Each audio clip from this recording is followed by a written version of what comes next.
किसी से नफरत करने वाला व्यक्ति बड़ा होता है या सबसे प्रेम करने वाला व्यक्ति बड़ा होता है? नफरत वाला बड़ा होता है या प्रेम वाला? इसलिए प्रेम करना सीखिए, नफरत नहीं, सबसे आपस में प्रेम करो। इंसानियत भगवान कैसे खुश होंगे, क्योंकि ना जाने किस रूप में नारायण मिल जाएं। आप जिनसे नफरत करते हैं हो सकता उसी रूप में भगवान आ जाएं आपके द्वार पर। इसलिए सबसे प्रेम करो। मैं आपसे प्रेम करूंगा तो मैं श्रेष्ठ बनूंगा, मैं आपसे नफरत करने लग जाऊं तो मेरा नफरत करने से लाभ क्या है ये बताओ? मैं आपसे क्यों ईर्ष्या करूं, क्यों नफरत करूं? आपने मेरा बिगाड़ा क्या है? और कोई बिगाड़ा भी हो तो वो उसके संस्कार हैं, हम नफरत फिर भी ना करें, ये हमारे संस्कार होने चाहिए। तो यदि हमें प्रेम, यदि हिंदुस्तान को जोड़ना है तो जातियां तो व्यवस्था के लिए बनाई गई थी, पर जातवाद नहीं होना चाहिए। क्या नहीं होना चाहिए? जातवाद। आप अपने घर में काम वाली जो बाई आती है, आप उससे कैसी बात करती हो? उससे अच्छे से बात करना चाहिए कि डांट करके के गालियां देकर? कैसे? वो भी इंसान हैं तुम्हारी तरह और हमारी तरह। देखो, इंसान अमीर गरीब नहीं होता, हालात अमीर गरीब बना देते हैं। आज आप इस तरफ हैं, वो उस तरफ है। समय का ऐसा चक्र चल सकता है कि वो इस तरफ आ जाए और आप उस तरफ चले जाएं। इसलिए अमीरी किसी के बाप की बफौती नहीं होती, दिन सबके बदलते हैं। इसलिए इंसानों को इंसानों की इज्जत करना चाहिए। कभी ये नहीं सोचना चाहिए कि हमारे पास पैसा ज़्यादा है, इनके पास क्या है। अरे इंसानों के काम आओ, जरूरतमंद। तुम्हारे पास पैसा है तो तुम्हें और सरल होना चाहिए, तुम्हें और नम्र होना चाहिए। एटीट्यूड नहीं रखना चाहिए कि जी मेरे पास पैसा है। आम का सीजन चल रहा है, आम किस किस ने खाया है इस सीजन में? सबने आम खाए होंगे। आम से क्या सीखा आपने? खाते हो, गुठली फेंक देते हो, सीखते नहीं हो। आम का पेड़ जो होता है ना मेरी माँ, वो फलों से जब भरता है ना तो उसकी डालियां झुक जाती हैं। वो मैसेज दे रहा है कि भगवान तुम्हें जितना धन धान्य से भर दें तुम उतने सरल और सहज और झुकने वाले बन जाओ, नम्र हो जाओ। लेकिन आजकल उल्टा है, आदमी के पास जितना पैसा आ रहा वो उतना अभिमान में डूबता चला जा रहा है। हमारे भैया श्री राजेश जी देखिए ना, भगवान ने इन्हें सब कुछ दिया है, लेकिन इतने बड़े होकर भी इतने नम्र हैं, इतने सरल हैं, सहज हैं कि पूछो ही मत। ऐसी सरलता पैसे वालों में कम ही देखने को मिलती है। जिन पर भगवान की कृपा हो वो व्यक्ति धन पाकर भी अभिमान से बचता है, वरना अभिमान सबको अपने चंगुल में फंसा लेता है। और अभिमान आ गया रावण को। अरे मेरे पास सोने की लंका है, ये बनवासी राम के पास धरा ही क्या है, चलो उसकी पत्नी उठा लेते हैं। रावण ने अपने आप को पैसे वाला मानकर, राम को सामान्य व्यक्ति मानकर उनके साथ गलत व्यवहार किया। आप अमीर हैं, अच्छी बात, लेकिन अमीर हैं इसका मतलब ये नहीं कि गरीबों पर तुम जुल्म करोगे, अत्याचार करोगे। हाँ, लिख लेना, मैंने देखा है जिन अमीरों ने गरीबों पर अत्याचार किया, देखते देखते वो अमीर से ऐसे गरीब हुए कि उनके पास खाने को रोटियां ना रही। मैंने देखा है, मैंने समय बहुत देखा, मैंने जीवन में अनुभव बहुत पाया है। मैंने अच्छे अच्छे लोगों को देखा, धन्ना सेठों को देखा, पर जब पैसा था सीधे मुंह बात नहीं करते थे। अभिमान इतना था कि तुम्हें धूल में मिलाने की बात किया करते थे, तुम्हारी औकात क्या है, ऐसी बात करते थे। लेकिन समय ने उन्हें ही धूल में मिला दिया। इसलिए धन आए तो और जिम्मेदार हो जाना। हे विधाता, आपने मुझे दिया है तो जरूर किसी उद्देश्य के लिए दिया है। धन आवे तो धर्म से जोड़िएगा, अच्छे कार्य कीजिएगा, परोपकार कीजिएगा, सेवा कीजिएगा, जरूरतमंदों की, गरीबों की, दीन दुखियों की, क्योंकि समय सदा एक सा नहीं रहेगा। आज आपके पास बहुत पैसा है, आप मुझे लिखकर दे सकते हैं कि आज के 10 साल बाद भी इतना रहेगा। आप मुझे लिखकर दे सकते हैं कि 20 साल बाद भी इतना रहेगा। लिखकर दे सकते हैं कि 5 साल बाद भी इतना रहेगा। नहीं, लेकिन मैं आपको लिखकर दे सकता हूं कि यदि आपने अपने धन का सदुपयोग किया है तो आज के 100 साल बाद भी आपकी आने वाली पीढ़ी के पास इससे ज्यादा पैसा होगा, क्योंकि आपने उसका दुरुपयोग नहीं किया। सदुपयोग किया है तो मैं लिख के गारंटी लेता हूं, और आपने दुरुपयोग किया है तो दुरुपयोग जो करता है अपने धन का, अधिक से अधिक बेईमान आदमी का 10 साल धन चलता है। इसलिए बचिए हर बेईमानी से। और जितना धन दें भगवान उतने क्या बनना है आपको? जोर से जो मेरी मां बोलो, सरल। क्या बनेंगे? सबको गले, तुम्हारे घर में काम वाली बाई आती है, उसे भी प्यार से बोला करो, उसे भी अच्छे शब्दों का प्रयोग किया करो। अपमानजनक शब्द नहीं बोलना चाहिए। यहाँ ये झाड़ू क्यों नहीं की तूने? नहीं, उचित। कई बार तुम्हारे घर में छोटे छोटे बच्चे ना ये मानते ये तो काम वाली है, उसके लिए भी गलत शब्दों का प्रयोग। तुम बोलती नहीं हो ना, तुम्हारे बच्चे उससे छोटे हैं। धन दौलत अपनी जगह होगा, आप अपने बच्चों को इंसानियत सिखाइए कि इंसानों से बात कैसे की जाती है। पैसे की अकड़ में ना रहना साहब, पैसे की अकड़ में ना रहना। एक अच्छे इंसान बनो, एक अच्छे इंसान बनो। अच्छा एक बात बताओ, आज मैं आपको बिजनेस करने का भी तरीका बताता हूं। आप नौकरी करते हैं, मैं कहता हूं हमेशा नौकरी मत करना, नौकरी देने वाले बनना, लेने वाला नहीं। ये मैं हमेशा कहता हूं। एक चीज मैं आपको समझाऊंगा आज, वो ये है कि अच्छे व्यापारी के क्या लक्षण होते हैं। बताओ, एक अच्छा व्यापारी कौन हो सकता है? एक अच्छा बिजनेसमैन कौन हो सकता है? एक अच्छे बिजनेसमैन के लक्षण बताओ क्या होते हैं? क्या बताया? जिसे अच्छा व्यापारी बनना हो, जिसे अच्छा बिजनेसमैन बनना हो, वो पहली बात याद रखे कि जो अच्छा व्यापारी होगा उसे अच्छा व्यवहारी बनना पड़ेगा। जिसका व्यवहार अच्छा है उसका व्यापार, जिसका जोर से, जिसका व्यवहार अच्छा, जिसका व्यवहार गुड, जिसका व्यवहार अच्छा उसका व्यापार अच्छा, जिसका व्यवहार बिगड़ा व्यापार बिगड़ा। इसलिए बच्चे आगे चल के सफल होंगे, उस सफलता में भी उसका व्यवहार मायने रखेगा। इसलिए बच्चों को अच्छा व्यवहारी बनाओ कि बेटा अपने से बड़ों से व्यवहार कैसे करना चाहिए, बात करने का तरीका समझाओ बच्चों को। बेटा अपने से बड़ों से कैसे बात की जाती है, रे बे तू तड़ाक करके बातें नहीं, सदा आदर से। आपसे छोटा भी क्यों ना हो लेकिन आप उसका भी आदर कीजिए। आदर करने से, सम्मान देने से सम्मान प्राप्त होता है। यदि आपने सम्मान नहीं दिया किसी को तो वो आपको सम्मान, सिंपल है ना, फंडे हैं व्यवहार के, शिष्टाचार है ये सब। यदि आपने मुझे सम्मान दिया तो मैं भी आपको दूंगा। आपने अपमान किया है तो भले मैं अपमान ना करूं पर सम्मान की उम्मीद मत रखिएगा। क्यों जी? सही है।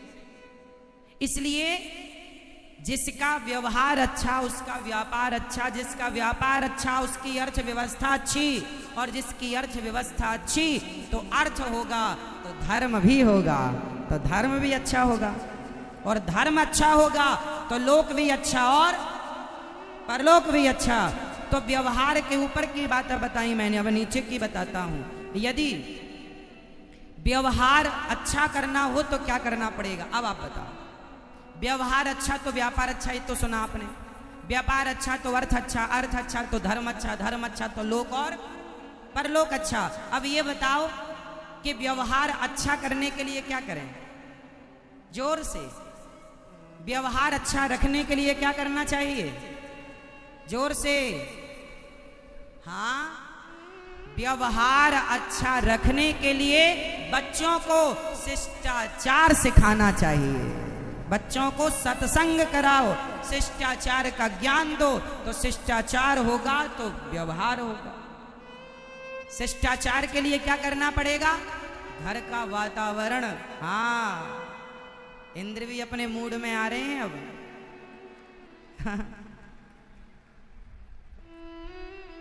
उनको लग रहा है कि हम भी चलें कथा सुनने, सारे मेरठ वाले गए हैं, आओ। है ना मेरी माँ?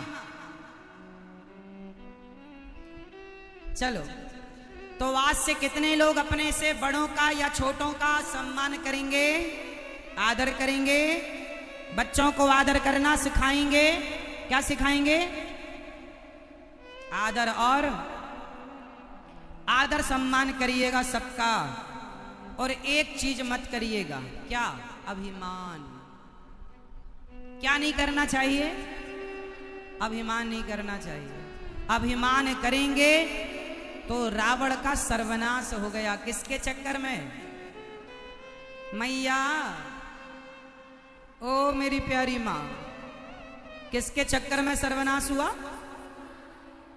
अभिमान। आदमी अपने आप को बहुत बड़ा मान लेता है। मैं ये, मैं वो, मैं वो। आज मैं बता दूं सबकी औकात क्या है? बता दूं? हाँ या ना? बुरा तो नहीं मानेंगे? जब आदमी के पास थोड़ा पैसा आता है ना, तो सामने वाले से क्या बोलता? तेरी औकात क्या है? तू कौन? तू क्या है? तू कौन है? जानता है मुझे मैं कौन हूं? जब कभी कोई आपसे उलझे इस तरह, तो आप उसको क्या जवाब दें? मैं वो जवाब दे रहा हूं आपको। देखो, इंसान को हमेशा एक चीज याद रखनी चाहिए। ये जो अभिमान करने वाले लोग हैं, वो इसलिए अभिमान करते हैं क्योंकि उन्हें अपना स्वरूप भूल चुके हैं। वो अपने आप को भूल गए हैं कि मैं कौन हूं। एक आदमी बोला, महाराज जी मेरा बहुत बड़ा घर है। तो एक संत जी बोले, अच्छा? उसके घर में उसने बोला कि महाराज जी पूरे जिला में सबसे बड़ा घर मेरा। तो संत जी वहां पर थे, तो वहां पर एक ग्लोब रखा हुआ था। ग्लोब जानते हैं? मानचित्र। संत जी ने ग्लोब को घुमाया और उस अमीर आदमी से पूछा, भैया जरा इस ग्लोब में, इस मानचित्र में जरा बताओ कि भारत कहाँ है। उसने ढूंढ करके बताया, तो पूरे ग्लोब मानचित्र में इतना सा क्या होता है? इतना सा भारत। ये रहा भारत। ये पूरी दुनिया के नक्शे में भारत कितना बड़ा है? इतना सा, इतना भारत है। अब भारत इतना है, तो पूछा संत जी ने, भैया जरा बताओ इस भारत में तुम्हारा राज्य कहाँ है? अब उसने राज्य ढूंढा उस भारत। राज्य ये रहा, ये यूपी। ये रहा, ये यूपी। यूपी। अब यूपी में जरा ढूंढो तुम्हारा जिला कहाँ है? तुम्हारा जिला? उसने ढूंढा तो कहीं एक बिंदी रखी थी, हल्का सा नाम लिखा था, बारीक। जिला लिखा हुआ था मेरठ। अब मेरठ तो मिल गया मैप में। अब संत जी ने कहा, चल बता अब तेरा घर कहाँ है, इसमें जरा मुझे दिखा। इसमें तुम्हारा घर कहाँ है? दुनिया के नक्शे में हमारी तुम्हारी हैसियत क्या है? दुनिया में आप और हम कितने बड़े हैं? इसलिए ये अभिमान मत रखो कि मैं कुछ हूं। हमेशा ये भाव रखो कि हे प्रभु, जो कुछ हमारे पास है वो आपकी दी गई जिम्मेदारी है, हम उसे निभा रहे हैं। बस हमारा अपना कुछ नहीं है। जो है प्रभु आपका दिया प्रसाद है।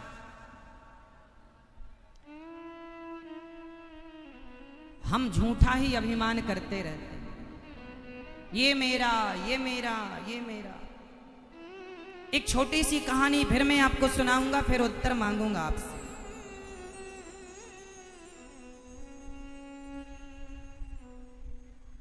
अच्छा ये बताओ, आपके घर में आप कितने लोगों का पालन पोषण करते हैं? आप कितने लोगों को खवाते हैं? मैया आप कितने लोगों को खवाती पिवाती हो? आप बताओ, आप कितने लोगों का भरण पोषण करते हैं? उत्तर दो।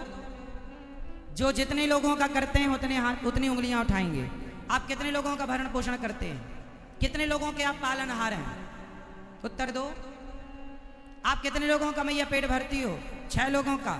आप बताओ भाई, आप कितने लोगों के पालन पोषण करते हो? 5 लोगों का। मैया आप बताओ, आप कितने लोगों का? पीछे वाले भक्त बताएंगे आप कितने लोगों का पालन पोषण करते हैं। कोई 5 लोग बता रहा है, कोई 3 लोग। आप लोग कितने लोगों का? आप कितने लोगों का? आप बताओ, आप कितने लोगों का पालन पोषण? कितने लोगों का? कोई कहता है मैं 2 लोगों का पालन करता हूं, कोई 4 लोगों का, कोई 6 लोगों का, कोई 10 लोगों का, कोई 20 लोगों का परिवार है, मैं 20 लोगों का पालन पोषण। तो याद रखिएगा, आप इस गलत फहमी से उबर जाइएगा कि आप किसी के पालनहार हैं। आप किसी को कुछ ना खिलाते ना पिलाते, सबके पालनहार भगवान हैं। पहला तो अपने आप को इस अभिमान से नीचे उतारो कि मैं किसी का पालन करता हूं, मैं किसी का पालनहार नहीं हूं, क्योंकि मैं नहीं रहूंगा तो भी लोग रहेंगे। मैं किसी को रोटी खिलाता हूं, ये अभिमान हटा दो। भगवान सबको खिलाते हैं, ये बात ऐड करो। और मैं नहीं रहूंगा तो भी लोग भूखे नहीं रहेंगे, क्योंकि सबको खिलाने वाले हम अभिमान करते हैं। किस तरह? एक बैलगाड़ी, एक छोटी सी कहानी सुनाता हूं, उत्तर देना पड़ेगा सबको। उत्तर दो। एक बैलगाड़ी जा रही थी, किसान ऊपर बैठा था, बैलगाड़ी चला रहा था। नीचे से एक कुत्ता, किसान का पालतू कुत्ता, बैलगाड़ी के बीच में सेंटर पर चल रहा था। कुत्ता बीचों बीच चल रहा था गाड़ी के। तभी बगल से गधा निकला। तो गधे ने कुत्ते से कहा, कुत्ता भाई कैसे हो? कुत्ते ने कहा, मजे में है, पर थोड़ा अभी ज्यादा जिम्मेदार हो गए हैं हम। क्या जिम्मेदारी आ गई है? बोले गाड़ी हम चला रहे हैं आजकल। गधे ने कहा, कर दी गलत बात। अरे गाड़ी कुत्ता तुम नहीं चला रहे हो, बैल चला रहे हैं। कुत्ते ने कहा, कर दी ना गधों वाली बात, इसलिए तुम गधे हो। ये गाड़ी हम चला रहे हैं। कुत्ता बोला, गाड़ी हम चला रहे हैं, ये कुत्ते ये बैल हमारे बॉडीगार्ड हैं, ये बैल हमारे बॉडीगार्ड हैं, सिक्योरिटी है हमारी, बड़ा खतरा है। गधे ने कहा, अच्छा गाड़ी तुम चला रहे हो तो स्टॉप, रुको रुको। अब कुत्ता रुका तो गाड़ी, अकस्मात गाड़ी भी रुक गई। और जब गाड़ी रुकी तो कुत्ते की छाती, मैं सही कह रहा था ना, तू गधा नहीं माना? गधा बोला, अच्छा चल। कुत्ता चला, अकस्मात गाड़ी भी चल पड़ी। अब उत्तर आप दो, गाड़ी कौन चला रहा था, कुत्ता या बैल? उत्तर कौन? गाड़ी तो बैल ही चला रहे थे। ये कुत्ता अभिमान करता जा रहा है, अभिमान में कहता मैं चला रहा हूं, मैं।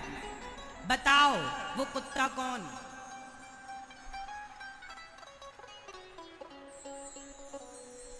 सबकी गाड़ी चलाने वाले भगवान हैं, और हम उस कुत्ते की तरह झूठा अभिमान करते हैं। मैंने ये किया, मैंने वो किया, मैं ना होता तो ये ना होता, ना साहब तुम ना होते तो भी ये होता, क्योंकि कराने वाला तो कोई और है। इसलिए आप ये मत कहो कि मैं करता हूं, नहीं, हे प्रभु आप करते हैं, मैं निमित्त हूं। भगवान मेरे से करा रहे, भगवान मेरे से करा रहे। तो आप कभी अभिमान करके ये ना कहें कि मैं करता हूं, कुत्ते की तरह मैंने ये किया, मैं चला रहा हूं। सबकी गाड़ी कौन चला रहा है? जोर से, सबकी गाड़ी चलाने वाले। और हम किसकी तरह अभिमान करते हैं? उस कुत्ते की तरह। तो आज से आप लोग उस कुत्ते की तरह अभिमान कौन कौन नहीं करेगा? जो नहीं करते थे वो भी हाथ उठाएंगे, और जो नहीं करेंगे वो भी हाथ उठाएंगे। अभिमान से बचो, और जो है भगवान की कृपा मानो। तो आज से कितने लोग इस अभिमान से बचेंगे और अपने आप को सदा भगवान का दास मानेंगे। नाथ सकल संपदा तुम्हारी, मैं सेवक समेत सुत नारी। ये चौपाई आपको याद करनी है और रोज सवेरे बोला करो, मेरे संग गाओ। नाथ सकल संपदा तुम्हारी, नाथ सकल संपदा तुम्हारी। क्या मतलब हुआ चौपाई का? नाथ सकल संपदा तुम्हारी, क्या मतलब हुआ? अर्थ बताओ। हे नाथ, ये सारी संपदा, ये सब कुछ नाथ सकल संपदा तुम्हारी, मैं सेवक समेत सुत नारी, मैं सेवक समेत सुत नारी, मैं सेवक समेत सुत नारी। मैं सेवक आपका प्रभु, बेटा परिवार सहित मैं आपका हूं। अभिमान ना करना।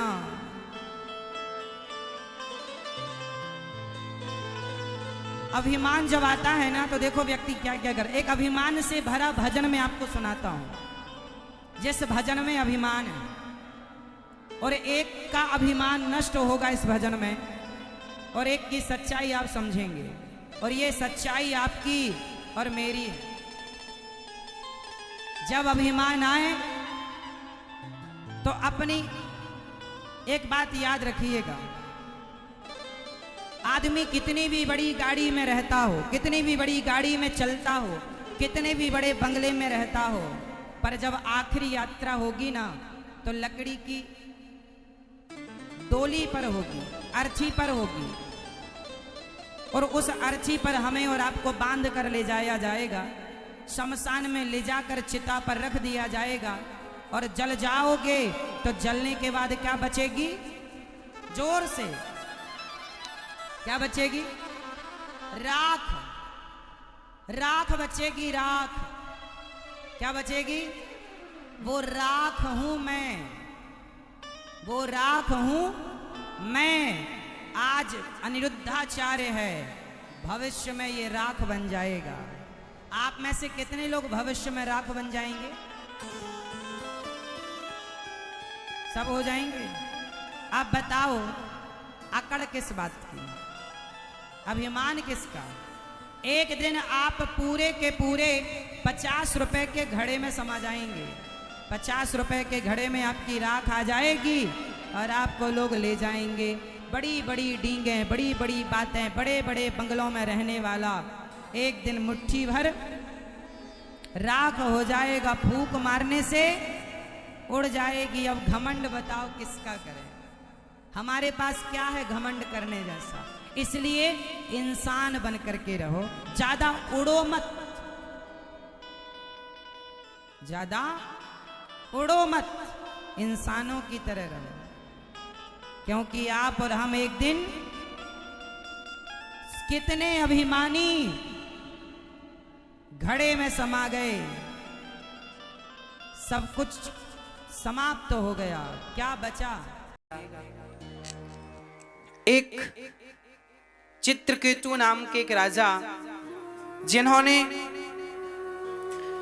सब कुछ था, चित्रकेतु के पास पुत्र नहीं था। एक संत की कृपा से, एक संत जी से कहा, महाराज बेटा नहीं है, कृपा करो तो बेटा हो। संत ने कहा, राजन तेरी किस्मत में 7 जन्म तक बेटा नहीं है। राजा रोने लगे, महाराज एक जन्म तो काटा कटता नहीं, आपने 7 जन्म की भविष्यवाणी कर दी। क्या करूं, तेरी किस्मत ऐसी है तो मैं क्या कर सकता हूं। महाराज कुछ करो। संत ने भाग्य बदला, एक फल निकाला और कहा लो अपनी पत्नी को खिलाना, बेटा होगा। मैया जी हो गई पंचायत। अब सुन लो, अब ध्यान दो। चित्रकेतु की किस्मत में बेटा नहीं था, पर संत ने भाग्य बदला और कहा तुझे बेटा मिलेगा, पर याद रखना सुख और दुख दोनों देगा। राजा बोले ठीक है। बड़ी पत्नी का नाम कृतद्युति था। फल खिलाया, कुछ दिनों बाद वो गर्भवती हुई। समय आया, सुंदर सा बच्चा पैदा हुआ, इतना बढ़िया था। राजा ने गांव में, नगर में घर घर लड्डू बांटे, बेटा हुआ बेटा हुआ, बधाई ले लो बधाई ले लो। खूब आनंद हुआ, उत्सव मनाया। एक रानी के बेटा हुआ था ना, बाकी रानियां जो थीं उनको बेटा, राजा की बहुत सारी पत्नियां थीं और बेटा एक को हुआ। और बाकी पत्नियों के अंदर जलन होने लगी कि राजा उससे ज्यादा प्यार करने लग गए हैं जिसको बेटा हुआ, हमको तो देखते नहीं। तब उन रानियों ने जलन के कारण उस नन्हे से बच्चे को जहर देकर के मार डाला। आज लोग इसलिए दुखी नहीं हैं कि हमारे घर खाने को नहीं है, दुख इस बात का है कि पड़ोसी 56 प्रकार का क्यों खा रहा है। दूसरों का उत्कर्ष देखकर, दूसरों की उन्नति देखकर लोग जले जा रहे हैं, मरे जा रहे हैं, परेशान हैं। यही इनके दुख का सबसे बड़ा रीजन है, कारण है। प्रिय भक्तों, उन रानियों ने उस बच्चे को, नन्हे से बालक को जहर देकर जो मारा, बच्चा जहर खाया, सोया, ऐसा सोया जागा ही नहीं। सुबह राजा रानी ने देखा मेरा लाल जागा नहीं, जाकर देखा तो मरा पड़ा। राजा रोने लगे, रानी विधाता को कोसने लगी, विधाता बड़ा निर्दयी है तू, अरे मारना था मुझे मार दिया होता, मेरे नन्हे से बच्चे ने तेरा क्या बिगाड़ा था। अब रानी विलाप कर ही रही थी, तभी वहां देवर्षि नारद जी आ गए। नारायण नारायण। राजा क्यों रो रहे हो? महाराज देखिए ना मेरा बेटा मर गया। नारद जी ने कहा राजन, इस सृष्टि का नियम है, जो आएगा जाना पड़ेगा, आना जाना सृष्टि का नियम है। किस किस के मरने पर तुम रोओगे और रोने से होगा क्या? अब तो राजा बोले महाराज मुझे ज्ञान मत दो, बस मेरा बेटा जिंदा करो, ऐसी कृपा करो कि मेरा बेटा जीवित हो जाए, मेरा बेटा जीवित हो जाए, ऐसी कृपा करो। अच्छा ठीक है। नारद जी ने लाख समझाया उस चित्रकेतु को, पर समझ में ना आया। अंत में स्वयं हाथ में जल लेकर नारद जी ने उस मरे हुए बच्चे के ऊपर डाला। भैया जी शांति से बैठ जाएं 15 से 20 मिनट के लिए तो थोड़ा सा अच्छा लगेगा। आने जाने से लिंक बनती नहीं है सुनाने की, इसलिए कृपया आप जहां जगह मिले वहां बैठ जाएं, थोड़ी देर बैठ जाएं। अभी उत्सव होगा, ठाकुर जी का जन्मोत्सव, तब धूमधाम से हम लोग मनाएंगे, झूमेंगे, नाचेंगे, गाएंगे, पर थोड़ा कथा सुन लेंगे पहले ना। मैया बैठ जाओ मेरी माँ। अब शांति से, अब कोई खड़े ना होइएगा। श्री नारद जी महाराज ने जल उस मरे हुए मृत बच्चे पर छोड़ा। वो मृत बच्चा उठकर बैठ गया, खड़ा हो गया, जिंदा हो गया। राजा दौड़ पड़े, बेटा आ, तुझे अपने हृदय से लगा लूं और तुझे ढेर सारा प्यार कर लूं। उस बच्चे ने कहा खबरदार, पहले ये बताओ आप कौन हैं, आपका परिचय क्या है? पिता ने कहा कैसा बेटा है तू, अपने पिता से परिचय पूछ रहा है? मैं तेरा पिता भूल गया, मैं तेरा पिता हूं। उस बच्चे ने जो बात कही मेरी माँ, वो आपके सुनने योग्य है, इसलिए मैं सुना रहा हूं। मैं वही बात सुनाऊंगा जो आपके सुनने के योग्य है। और मैं आपको बता दूं कि मेरी हर बात, कौन बनेगा करोड़पति में 7 करोड़ से ज्यादा का कोई प्रश्न नहीं है, पर मेरी हर बात यहाँ 10-10 करोड़ से कम की नहीं है, हर एक बात। इसलिए कौन बनेगा करोड़पति ध्यान से सुनते हो ना, ये भी ध्यान से सुनो। वहां 7 करोड़ जीत जाओगे तो संसार का सुख मिलेगा, और मेरी एक बात पर अमल कर लोगे तो इस लोक से लेके उस लोक तक सुख मिलेगा। इसलिए हर बात 10 करोड़ की है, और मैं ये कहीं कहूं कि अनमोल है तो ज्यादा अच्छी बात हो जाएगी, पर फिर भी आपके सामने मैंने कीमत रखी। हर बात 10 करोड़ की है, इसलिए हर बात को सुनना है, क्योंकि हर बार आपको 10 करोड़ मिलने वाले हैं। राजन, उस बच्चे ने कहा, पिताजी आप किस जन्म के पिता हैं? अरे मैं तेरा पिता हूं, इसी जन्म का। उस बच्चे ने कहा, पिताजी कितनी बार मेरा जन्म हुआ और कितनी बार आपका जन्म हुआ, किस जन्म का रिश्ता रखते हो? पिछले जन्म में मैं भिखारी था, तो मेरे द्वारा आपका और मेरा कोई हिसाब बाकी रह गया था, वो चुकाने आया था। क्या हिसाब बेटा? तब उस बच्चे ने कहा, पिताजी मैं पिछले जन्म में भिखारी था और आपके घर भीख मांगने आया था, तो आपने मुझे गेहूं का आटा और साथ में गाय का सूखा हुआ गोबर, ओपले, कंडे आपने मुझे दिए। मैंने नदी के किनारे उन ओपलों में, कंडों में आग लगाई, ध्यान नहीं दिया, उनमें ढेर सारी चींटियां थीं, आग लगा दी, सारी चींटियां जल के राख हो गई। और मैंने उसी आग से 5 रोटियां, जो आपने गेहूं का आटा दिया था, उसको मैंने गूंथ कर रोटियां बनाई, तो 5 रोटियां बनी। मैंने पिछले जन्म में आपकी 5 रोटियां खाई थी, सो आपका इस जन्म में 5 वर्ष तक आपका बेटा बनके मैंने 5 रोटियों का हिसाब चुकाया है। और मैंने उन चींटियों को जला के मारा था, तो आज वही चींटियां आपकी पत्नियां बन के आई और आज उन्होंने मुझे जहर देकर के मारा है। मैंने तो भगवान को भोग लगाकर रोटियां खाई, तो एक जन्म में ही सबका हिसाब चुक गया, नहीं तो पिताजी ना जाने कितने जन्म लेके मुझे सबका हिसाब किताब अलग अलग चुकाना पड़ता। भागवत कृपा से एक जन्म में सबका हिसाब चुक गया। ये तो रही भागवत की कथा। अब ये कथा व्यास जी ने इस भागवत में क्यों रखी है? इस कथा से हमें और आपको क्या मैसेज मिलता है, क्या शिक्षा मिलती है? इस कथा को सुनने और सुनाने से हमारा क्या फायदा है? आओ हम अपने फायदे की बात करें। ये हमारे लिए एक मैसेज है। जो हम लोग कहते रहते हैं ना, ये मेरा बेटा है, ये मेरी बेटी है, आप बहुत ध्यान से सुनिएगा, गंभीर होकर सुनिएगा। इस दुनिया में कोई किसी का नहीं है। हाँ, ये जो पत्नी है, पुत्र है, परिवार है, ये जो हमारे रिश्ते हैं, ये सब पिछले जन्म का हिसाब किताब चुकाने आए हैं सब लोग। जिस दिन जिसका हिसाब चुकेगा उस दिन उसकी छुट्टी। अच्छा ये बताओ, मैं आपके नगर में आया हूं कितने दिन के लिए? ओनली 7 दिन के लिए। आपको कथा सुनाऊंगा, 7 दिन बाद कहां जाऊंगा? वहीं तो जाऊंगा जहां से आया हूं। हाँ, बस मैं 7 दिन केवल आपको कथा सुनाने आया हूं, अपना कर्तव्य पूरा करने आया हूं, पूरा करूंगा, वहीं चला जाऊंगा जहां से आया हूं। उसी तरह आप और हम इस संसार में कोई 25 साल, कोई 50 साल, कोई 100 साल के लिए आए हैं, कुछ कर्म करने, अपने अपने काम लेकर। जिस दिन वो काम पूरे हो जाएंगे, उस दिन जैसे मैं 7 दिन बाद वापसी, ऐसे आप और हमारी भी वापसी हो जाएगी, रियल वाली। ये संसार किसी का है नहीं। अब देखो, आप कहेंगे महाराज जी हमारा बेटा है तो, अरे भाई बेटा तुम्हारा है, तुम्हें मिला है कुछ दिनों के लिए। अब जैसे मुझे मिला है कुछ दिनों के लिए, अच्छा जिस प्लॉट पे आप बैठे हैं, जिस जगह पे, ये जगह मेरी थोड़ी है, पर देखो हम बैठ के कथा सुना रहे हैं, है नहीं हमारी, पर बैठ के सुना रहे हैं। आप सुन रहे हैं, आप भी सुन रहे हैं, हम सुना रहे हैं।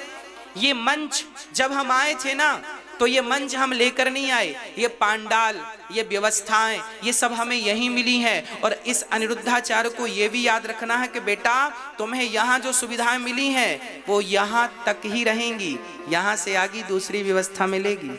बस ये याद रखो, यहाँ जो तुम्हें मिला है बेटी बेटा, वो सब यहीं के लिए है, यहाँ से आगे के लिए दूसरी व्यवस्थाएं हैं। इस संसार में 7 दिन बाद जब मैं जाऊंगा तो टेंट लेकर जाऊंगा क्या?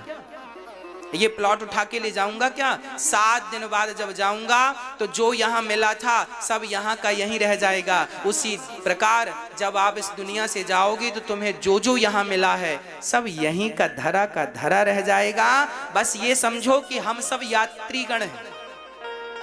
आप ट्रेन की यात्रा करते हैं, एक स्टेशन आया तो आपकी सामने वाली सीट का व्यक्ति उतर गया, तो उसी सीट में उसी स्टेशन से दूसरा व्यक्ति चढ़ गया। एक उतर रहा है और एक ट्रेन चल रही है, फिर उतरी, फिर रुकी, तो आगे उनका स्टेशन आया, वो उतर गए, दूसरा चढ़ गया। आगे आपका भी स्टेशन आएगा और आपको भी एक दिन उतरना पड़ेगा। ये जिंदगी ऐसी यात्रा है मेरी माँ, एक स्टेशन आता है तो घर के बुजुर्ग लोग उतर जाते हैं, तभी बहू को बेटा हो गया, नाती चढ़ गया, दादाजी उतर गए। जिसका स्टेशन आ गया सो उतर गया, जिसका स्टेशन आ गया चढ़ गया। ये जिंदगी एक रेल की यात्रा है, एक चढ़ रहा है, एक उतर रहा है, एक आ रहा है, एक जा रहा है। आज के 100 साल पहले आप में से कोई था तो बता दो। आज 2021 से 100 साल पहले कोई था आप में से और मुझ में से?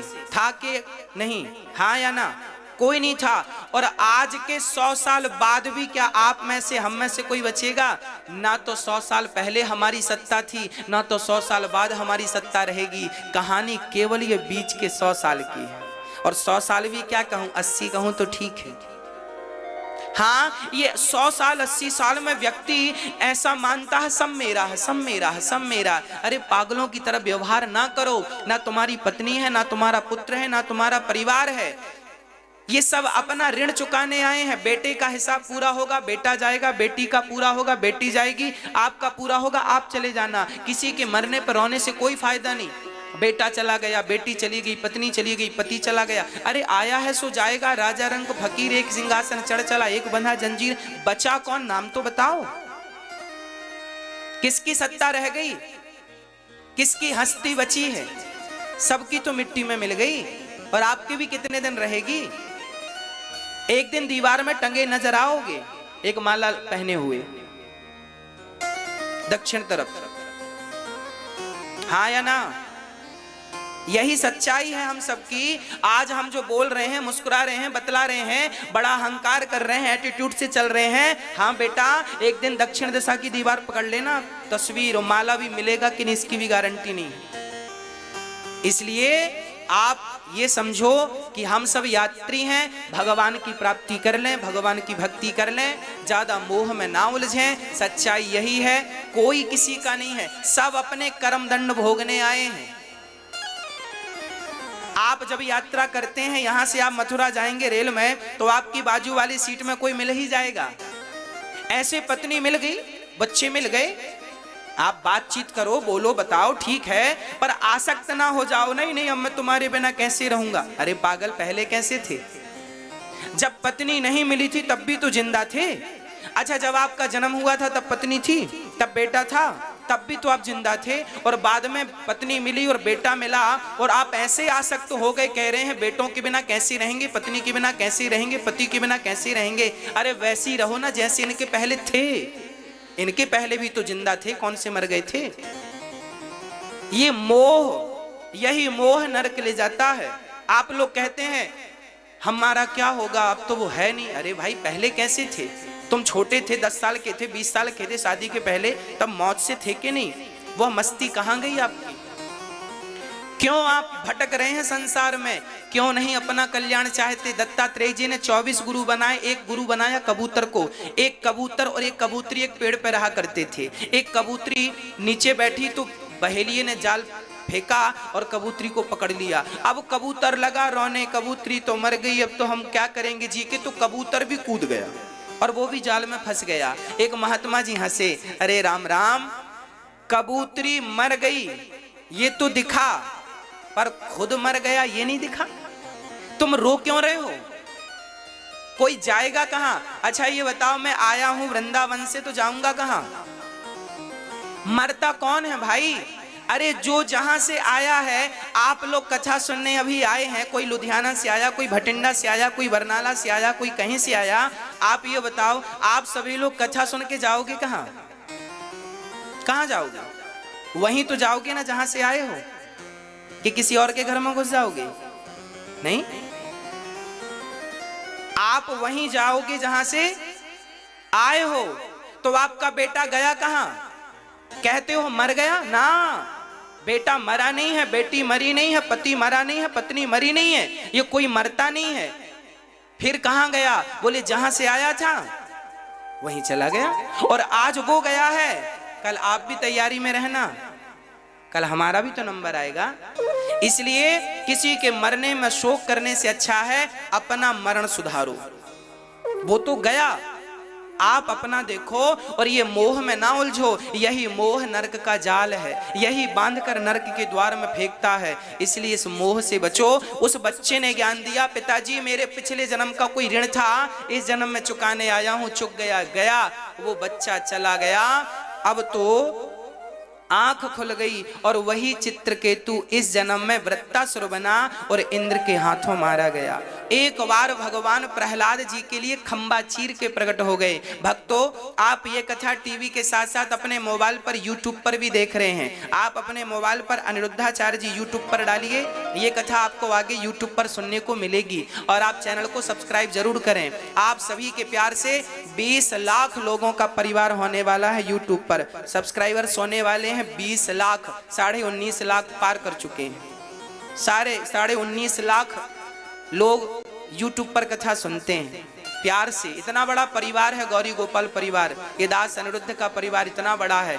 20 लाख लोग जुड़े हैं केवल यूट्यूब से। आप भी चैनल को सब्सक्राइब करें और आप भी हमारे परिवार में जुड़ जाएं और औरों को भी प्रेरित करें, प्रोत्साहित करें, ताकि और लोग भी कथा से जुड़ें।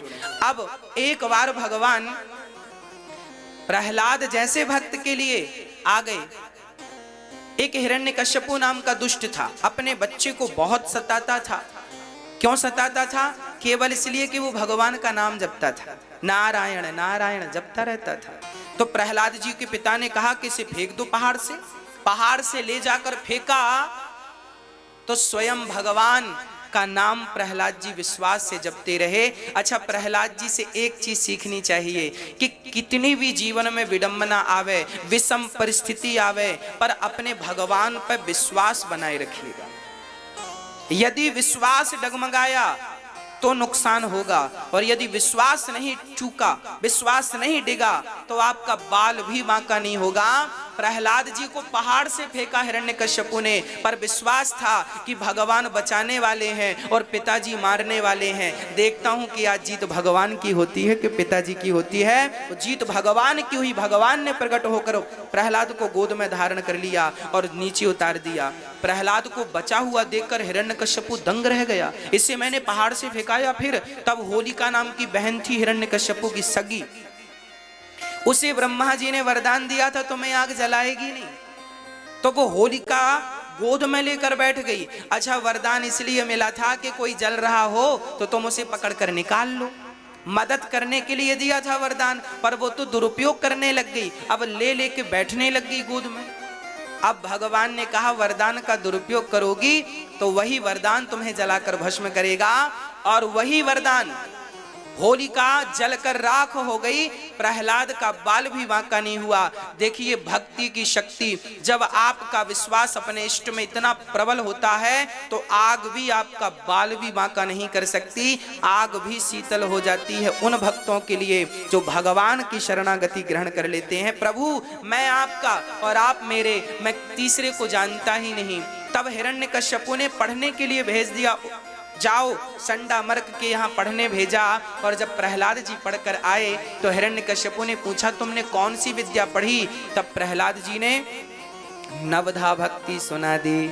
श्रवणम कीर्तनम विष्णु स्मरणम पाद सेवनम अर्चनम वंदनम दास्यम सख्यमात्म निवेदनम।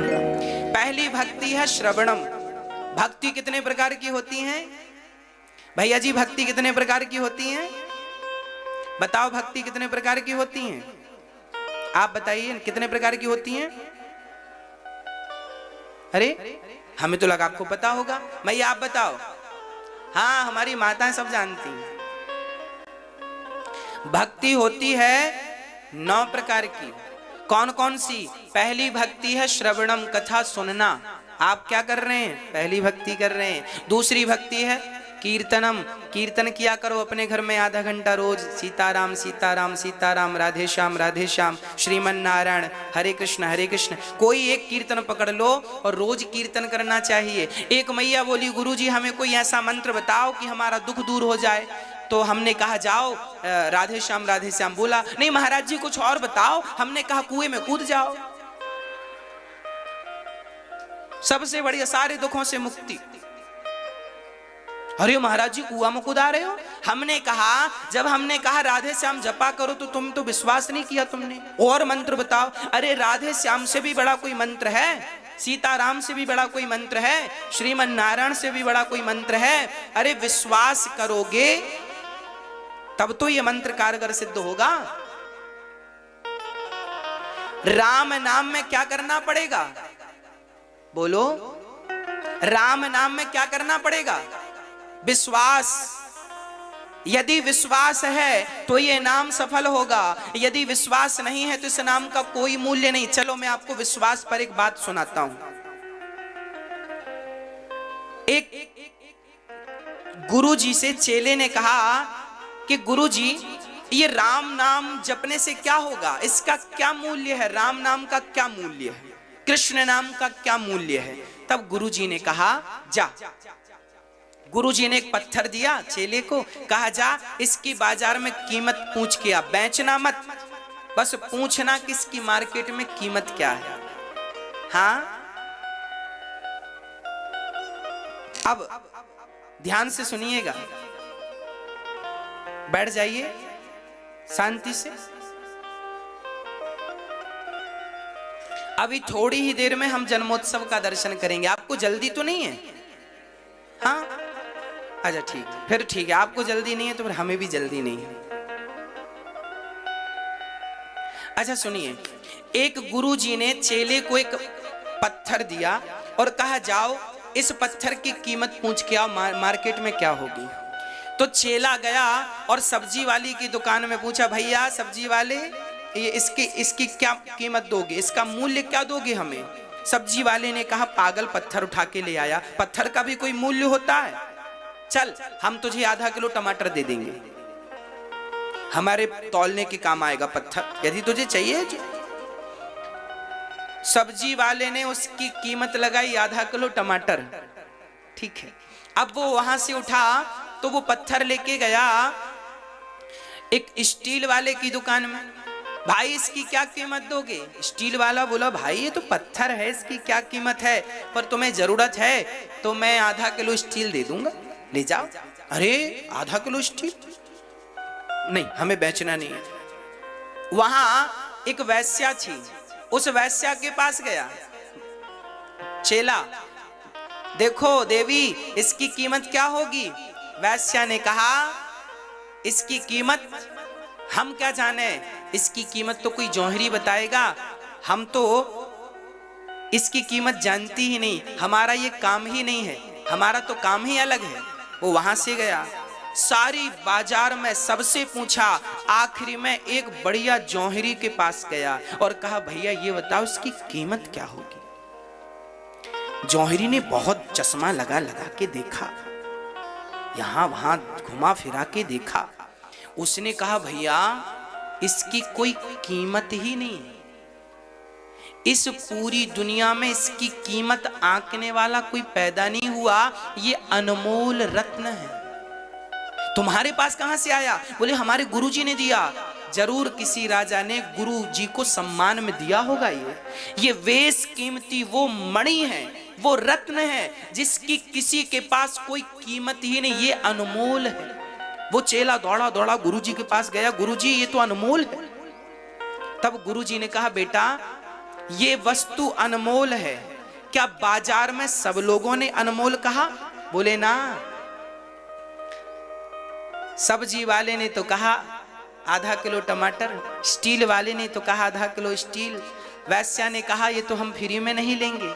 और बाजार में हजारों दुकान में घूमा, हजार दुकानों में जाने के बाद भी इसकी कीमत सही आंकी नहीं गई। इसकी सही कीमत वही आंक सका जो इसको जानता था। उसी प्रकार मेरी माँ, राम नाम ही वो हीरा है। जो कोई जौहरी हो तो उस राम नाम की कीमत को जाने। वो राम नाम अनमोल है, वो वही नाम है जो एक नाम से भवसागर पार तरा जा सकता है।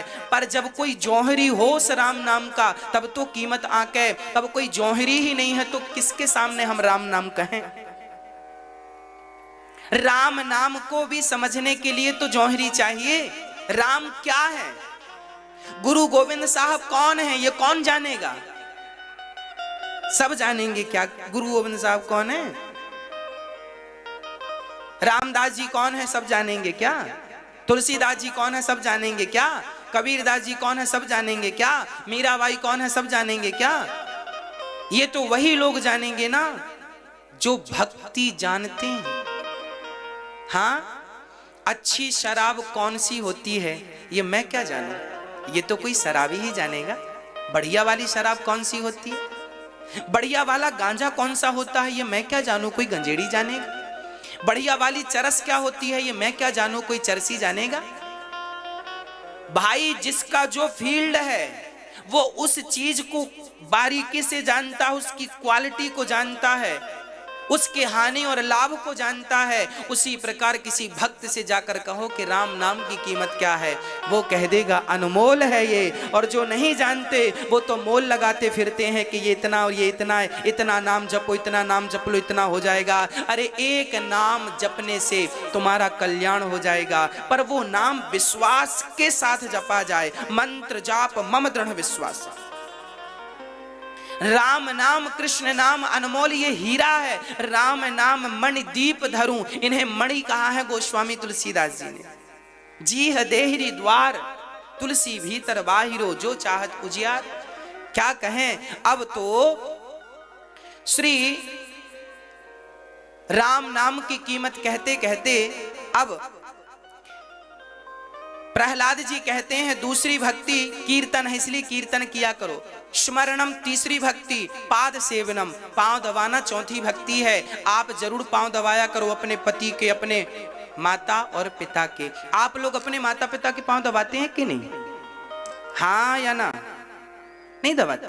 माँ है कि नहीं है? जिंदा है तो फिर माँ के पांव दबाओ। कब दबाओगे?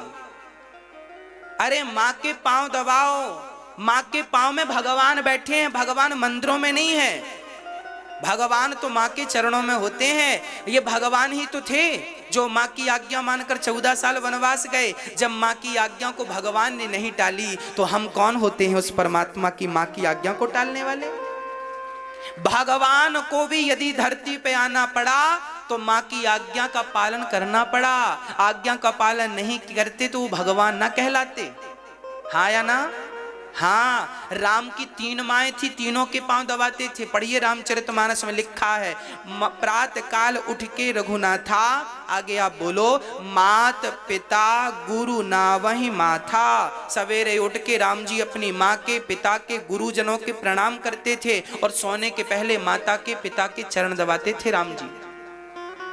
माँ के चरणों में भगवान होते हैं, इसलिए पांव छूने की परंपरा है। माथे को माथे से टिकाने की परंपरा नहीं है, माथे को चरणों में रखने की परंपरा। अच्छा, पांव ही क्यों छुए जाते हैं? माथा क्यों नहीं छुआ जाता? क्योंकि माइंड तो यहाँ होता है, बुद्धि तो यहाँ पांव में होता क्या है। पर पांव छूने की परंपरा है, माथा छूने की परंपरा तो नहीं है। छाती छूने की भी परंपरा नहीं है, पेट छूने की परंपरा भी नहीं है, पांव छूने की परंपरा है। पांव क्यों? क्योंकि पांव में भगवान नारायण का वास होता है। हमारे शरीर के हर अंग में देवताओं का वास होता है। हाथ के देवता इंद्र हैं, चंद्रमा बुद्धि के देवता हैं, ब्रह्मा जी मन के देवता हैं, चंद्रमा मन के देवता चंद्रमा, बुद्धि के देवता ब्रह्मा जी। परंतु पांव के देवता कौन है? बोले चरणों के देवता स्वयं भगवान नारायण है। भगवान को पाना हो तो कहाँ मिलेंगे? संपूर्ण शरीर में भगवान नहीं, केवल चरणों में भगवान का वास होता है। चरणों को इसलिए छुआ जाता है क्योंकि ये प्रणाम जो तुम किसी को करते हो वो प्रणाम उस व्यक्ति को नहीं होता, वो प्रणाम भगवान को होता है। वो प्रणाम भगवान को होता है, इसलिए प्रणाम कीजिए। जैसे आज अमेरिका यदि हमारे भारत के प्रधानमंत्री को गाली दे दे तो वो गाली केवल प्रधानमंत्री को नहीं होगी, वो गाली 135 करोड़ लोगों को होगी। क्योंकि 135 करोड़ लोगों की भूमिका में इस समय प्रधानमंत्री जी हैं। हाँ या ना?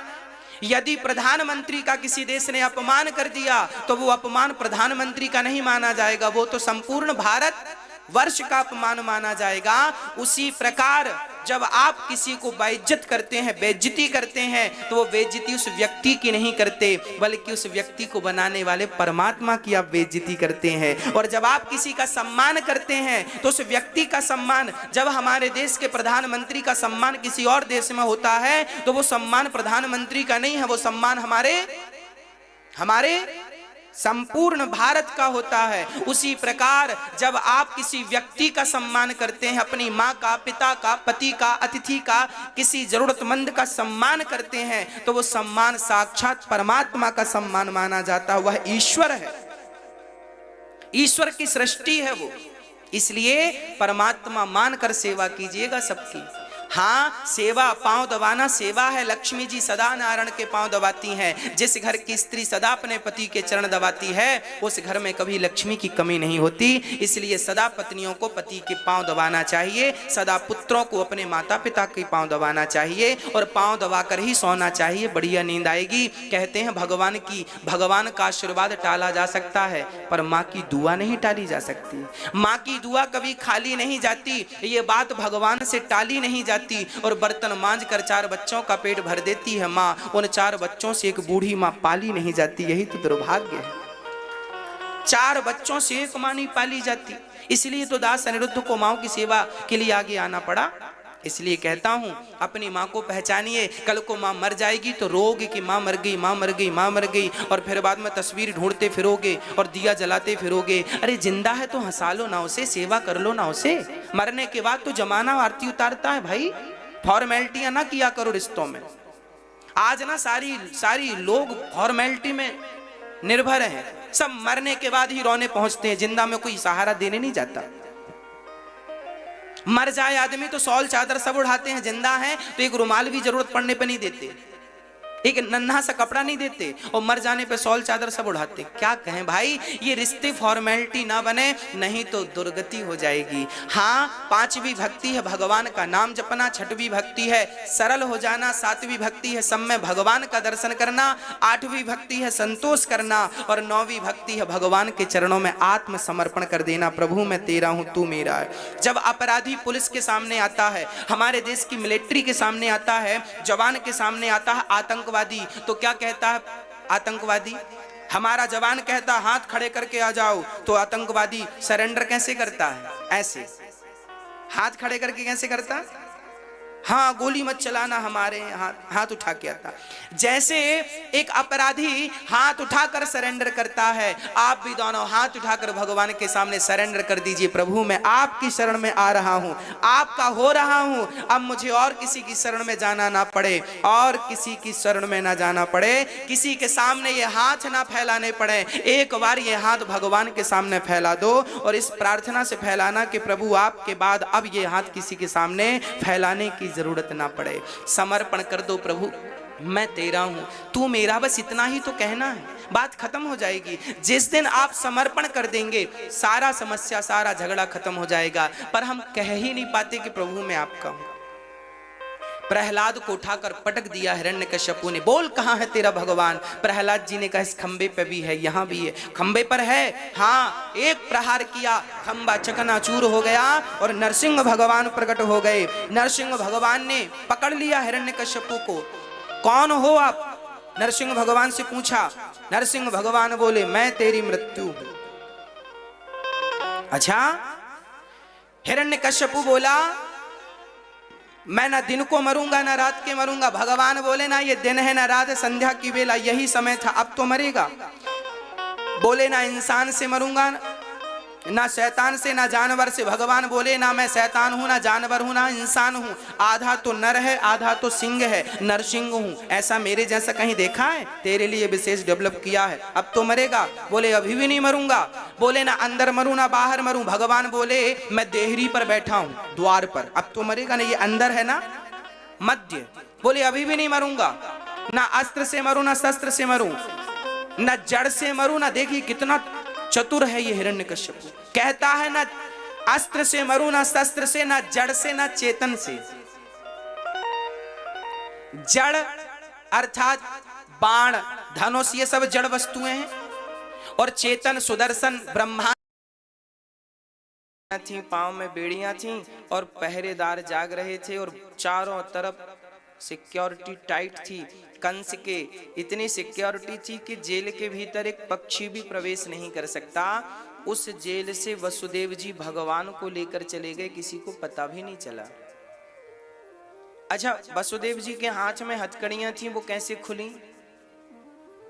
आपसे हम पूछ रहे हैं मैया, कैसे खुली? अपने आप।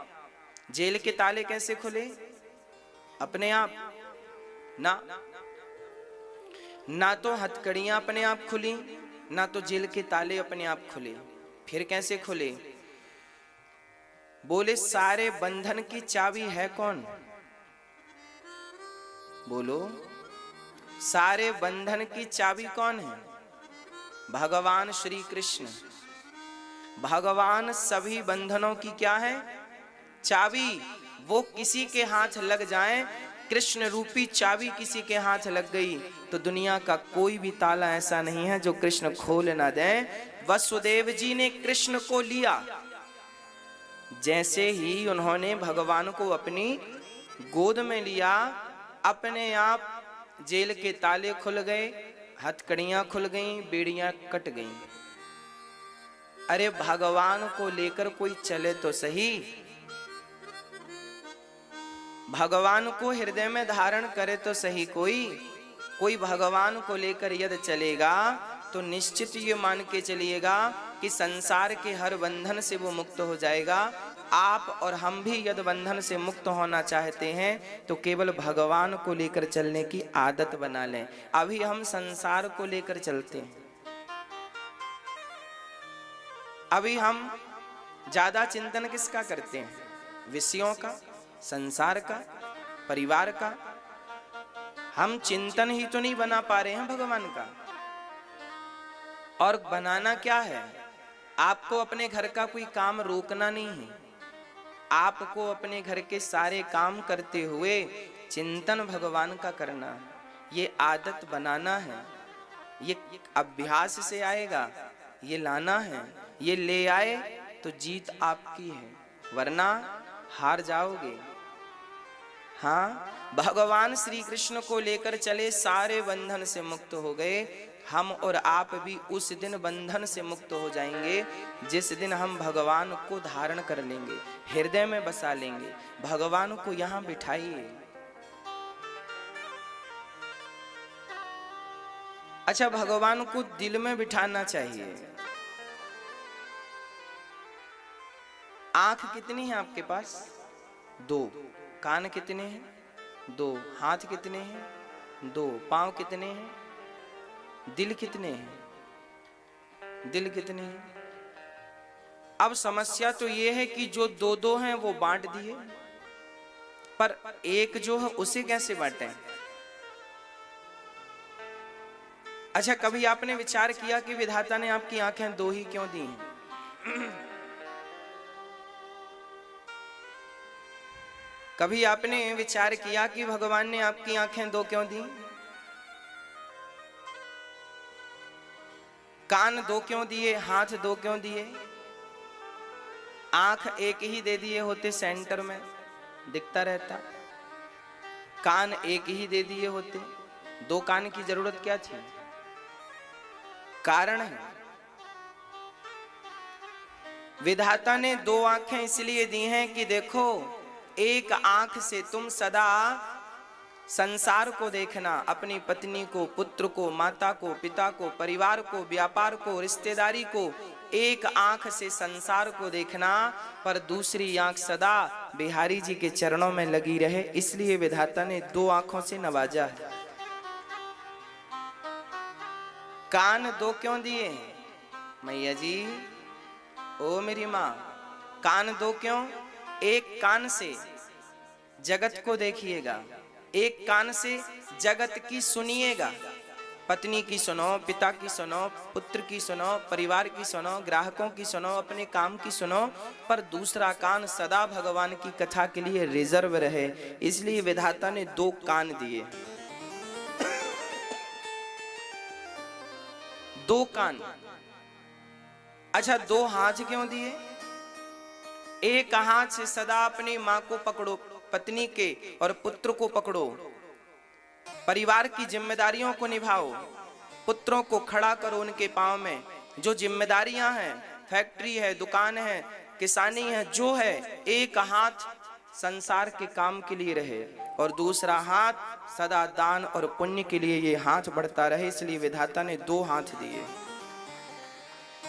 एक पांव सदा आपके ग्रह काज के लिए चलता रहे और दूसरा पांव सदा तीर्थ यात्रा के लिए, सदा सत्संग के लिए दूसरा पांव निकलता रहे। बिहारी जी के दर्शन के लिए दूसरा पांव आगे बढ़ता रहे। इसलिए विधाता ने दो पांव दिए। समस्या तो अब खड़ी हुई, दिल एक है, अब ये किसे दे दें हम? क्योंकि आपके पति लोग कह चुके हैं हम तुम्हें दिल से प्यार करते हैं। तो पति ने तो दिल आपको दे ही दिया है, तो जब दिल पत्नी को दे दिया और पत्नी ने भी कह दिया हमने आपको दिल दे दिया, क्योंकि आजकल दिल ही तो दिया जाता है। एक सज्जन बोले हमारा दिल चोरी हो गया, दिल चुरा लिया। हमने कहा लो, ये सब झूठी बातें हैं, अफवाह हैं, इनमें ना उलझिएगा। कोई आपसे कहे हम तुमसे दिल से प्यार करते हैं, कर ही नहीं सकता। दिल जो है, एक पुरुष ने कहा अपनी पत्नी से हम तुम्हें बहुत प्यार करते हैं। पत्नी ने कहा कितना प्यार करते हो? बोले दिल से प्यार करते हैं, दिल तुम्हें दे दिया हमने, अब तुम संभालो। कुछ दिनों बाद पत्नी मर गई तो दूसरी ले आया, उससे कहता है हमने दिल तुम्हें दे दिया। अरे पगले, पहले पहली वाली से वापस तो ले लिया होता, वापस लिए ही नहीं, और दूसरे वाली को कह दिया तुमको दे दिए। अर्थ क्या हुआ? कोई 1 करोड़ बार कहे कि हम तुम्हें दिल दे दिए, बिल्कुल झूठी बात है। आप लोग ऐसी अफवाहों में ना उलझ जाइएगा।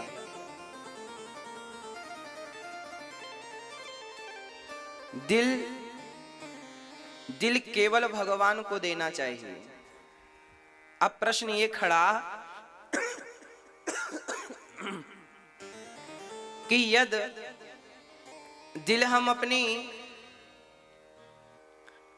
यदि हम अपने भगवान को दे दें तो फिर पत्नी और पुत्र और परिवार को क्या दें?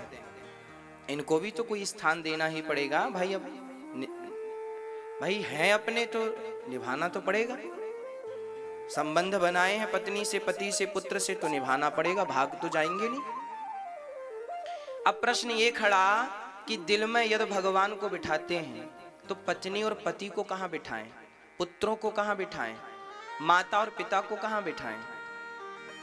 तो इनमें से किसी को दिल में नहीं बिठाना चाहिए। ना तो पत्नी को दिल में जगह दो, ना तो पति को दिल में, क्योंकि ये सब दिल में जाएंगे तो सब गंदा कर देंगे। फिर इनको कहां रखें? इन सबको दिमाग में रखो। यहां यदि पत्नी दिमाग में है, पति दिमाग में है, पुत्र दिमाग में है, पैसा दिमाग में है, कारोबार दिमाग में है, तो दिमाग में रखने से बहुत बड़ा फायदा है। क्या फायदा है? सुनिएगा। और दिल में रखने से नुकसान क्या है? दोनों बातें हैं, सुनिए। अक्सर हम लोग सामान्य व्यवहार में कहते हैं, पत्नी ने पति से कहा सुनो जी बाजार जा रहे हो तो 2 किलो घी लेके आना, घर में नहीं है। पति बोला ले आऊंगा। जब पति वापस आया, पत्नी ने कहा घी, पति बोला तुम्हारी बात दिमाग से निकल गई। अक्सर बातें कहां से निकल जाती हैं? अक्सर बातें कहां से निकलती हैं? आपने कहा, हमने दिमाग में रखा, ओहो आपकी बात दिमाग से निकल गई थी। दिमाग में तो निकल गई। अच्छा, एक बहू दौड़ी दौड़ी आई, गुरुजी सास ने गाली दे दी। हमने कहा भूल जाओ। कैसे भूल जाएं, दिल में लग गई। अब लो, अब ये गाली जो है ये दिल में लगी है, इसलिए 10 साल पहले भी किसी ने गाली दी थी तो वो अभी तक याद है। अच्छा चलो, आप लोगों ने परसों क्या खाया था अपने घर पर, याद है? बोलो। आप में से शायद किसी को याद हो, जोर लगाएंगे तो याद भी आ जाएगा, पर यूं प्रेजेंट में याद नहीं होगा। तुरंत आप जवाब नहीं दे पाएंगे कि आपने परसों क्या खाया, हम भी जवाब नहीं दे पाएंगे, क्योंकि ये सारी चीजें हमारे दिमाग में सेट होती हैं और डिलीट होती जाती हैं, है ना? आपके घर में सीसीटीवी कैमरा लगा है, 3 महीने की रिकॉर्डिंग करता है, आज की रिकॉर्डिंग किया तो 3 महीने पुरानी डिलीट करता जाता, आती जाती है जाती जाती है, आती जाती है जाती, बस ये चीज बहुत मायने रखती है कि आप जो चीज दिमाग में रखते हैं वो जल्दी से निकलती जाती है, और जो दिल में पहुंच जाती है, 10 साल पहले गाली दी है आपकी सास ने, आपके बहू ने, आपके रिश्तेदार ने, आपके पड़ोसी ने, 10 साल बाद भी वो ज्यों की त्यों परमात्मा ने ये पुष्प बनाए होंगे, वो कैसा होगा? हाँ मेरी माँ, आज नंद बाबा झूम रहे हैं। अभी नंद बाबा लाला का उत्सव मना ही रहे थे कि तभी याद आया कि हमें कंस का कर चुकाने जाना है, तो नंद बाबा छकड़ों में सामान रख के कंस का कर चुकाने चल पड़े। तभी भगवान श्री कृष्ण को मारने के लिए पूतना मौसी आ गई। पूतना लोक बालघिनी राक्षसी रुधिरासना जिघांसयापहरये स्तनं दत्वाप सदगतिम। एक राक्षसी थी, नाम था पूतना। ये पूतना मौसी जो थी ना, बच्चों का रक्त पिया करती थी, इन्हें खून पीने का बड़ा शौक था, बच्चों को मारती और रक्त पी जाती। ऐसी पूतना आज कृष्ण को मारने गई, और पूतना ने बहुत बढ़िया शकल बना ली थी, तो कुरूपणी भयंकर सूरत थी, पर भगवान के सामने गई। उस समय भगवान पालने पे लेटे थे, 6 दिन की आयु थी भगवान की, अभी 6 दिन पहले आए हैं, और मौसी जी पहुंच गई मारने के लिए। अपने स्तनों में जहर भर लिया पूतना ने, किस बच्चे को पिलाएंगी जहर, सोएगा पीकर जहर मर जाएगा। पूतना शकल बदल कर आई है, माया जानती है ना, शकल बदल लिया पूतना मौसी ने, बड़ी सुंदर बन ठन के आई है, बड़ी सुंदर बन के, और जैसी भगवान के सामने गई मेरी माँ, पूतना मौसी ने जैसी भगवान का सामना किया, भगवान कृष्ण ने पूतना को देखते ही अपने नेत्र बंद कर लिए। किसी ने कहा, प्रभु आपने पूतना को देखकर अपने नेत्र क्यों बंद कर लिए?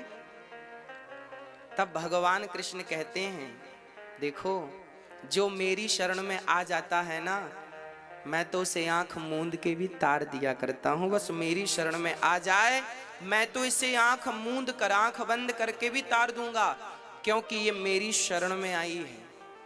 अच्छा, भगवान ने नेत्र इसलिए भी बंद कर लिए क्योंकि पूतना ने तन को सजाया है और मन को बिल्कुल नहीं सजाया। तन का श्रृंगार तो किया है, पर मन का श्रृंगार नहीं किया। तो भगवान कहते हैं, जिसका तन सुंदर है, मन सुंदर नहीं है, ऐसों को मैं देखकर करूंगा क्या? तो भगवान ने नेत्र बंद इसलिए कर लिए, मानो भगवान ये कहना चाहते हैं कि जिनका तन सुंदर है पर मन सुंदर नहीं है, ऐसों को मैं देखना भी पसंद नहीं करता, इसलिए नेत्रों को बंद कर लिया भगवान ने। नेत्र क्यों बंद कर लिए भगवान ने? क्योंकि पूतना का तन सुंदर है और मन में तो कपट भरा है। और राम जी कहते हैं कि निर्मल मन जन सो मोहि पावा, मोहि कपट छल छेद्र न भावा। भगवान कहते हैं हमें कपट बिल्कुल पसंद नहीं है। अच्छा, कपट किसे कहते हैं आप बताओ। 2 दिन पहले हमने बोला था आपको, आज के लिए बताओ कपट किसे कहते हैं। आप लोग कपट करते हो कि नहीं? अच्छा बताओ, आप लोग कपटी हो या नहीं? हाँ कि गोल गोल? क्या आप कपटी हो या नहीं? नहीं? मैया जी पड़ोसन से पूछ के बताओगी? हाँ? पूछ रही हो, क्या कह दें? तू क्या है? तू कपटी है? तू है तो मैं भी हूं, तू नहीं तो फिर मैं भी कहती हूं मैं भी नहीं।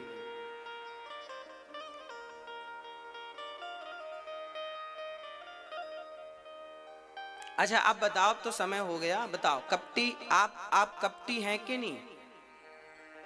हाँ कि ना? हाँ। कुछ लोग अभी श्योर नहीं है, कंफर्म नहीं है, कपटी कहें कि ना कहें। चलो आप अपना छोड़ो, हमारा सुनो। हम कैसे हैं? आज हम अपना परिचय देंगे आपसे। हमारा परिचय क्या है? हम रामचरितमानस की ये चौपाई आपको याद है कि नहीं? फिर से बोल रहा हूं, रामचरितमानस की चौपाई याद कर लीजिएगा। ये राम जी कह रहे हैं कि निर्मल मन जन सो मोहि पावा, मोहि कपट छल छेद्र न भावा। मुझे भगवान की पहली शर्त है, मुझे कपट अच्छा नहीं लगता। अच्छा कपट क्या है? जो आप हैं आप वो ना दिखें, आप हैं कुछ और, दिख रहे हैं कुछ और, यही कपट है। जब पहली बार हनुमान जी राम जी से मिलने गए तो हनुमान जी ब्राह्मण बन के गए थे, है ना। ऋष्यमुख पर्वत पर सुग्रीव जी रहा करते थे, और वहां जब सबरी माता को तार कर राम जी आगे आए तो हनुमान जी पहले आए। हनुमान जी पहले ब्राह्मण बन के गए थे राम जी के पास, चरणों में गिर पड़े। राम जी को पहचान लिया, आप भगवान हैं। राम जी ने हनुमान जी को उठाया नहीं, और राम जी ने देखा हनुमान जी चरणों में पड़े हैं, पड़े रहने दो, कोई फर्क नहीं पड़ता। हनुमान जी अपने से खड़े हुए और हनुमान जी अपने बंदर के रूप में आए, और जब बंदर के रूप में आए तो मेरे राम ने छाती से लगा लिया, वाह हनुमान तुम जैसे हो, तुम हो बंदर पर आए हो पंडित जी बनकर, ये कपट है। तुम जैसे हो मैं वैसा ही स्वीकार करूंगा। राम जी ने बंदर भालुओं को स्वीकार किया कि नहीं? जो जैसे हैं वैसी आओ। आप अंदर कुछ और हैं और बाहर कुछ और, इसे कपट कहते हैं। और ऐसे कपटी को भगवान कभी अपने चरणों में जगह नहीं देते। इसलिए आप सबसे पहले कपट का त्याग कर दें। अच्छा आप हम सब, मैं आपका तो नहीं कह सकता, पर हम जानते हैं अधिकांश लोगों के भीतर कपट होता है। अधिकांश नहीं, 99% नहीं, पूरा 100% लोग कपटी हैं। कपट की एक और सरल व्याख्या मैं आपको समझाऊं, ये बात समझ में आ जाएगी। जैसे मैं लोभी हूं, मैं क्या हूं? लोभी हूं। अच्छा मैं लोभी हूं कि नहीं, आप बताओ, हाँ या ना? लोभी हूं मैं, रोज आपसे कहता हूं दान करो, मैं लोभी हूं तब तो बोलता हूं।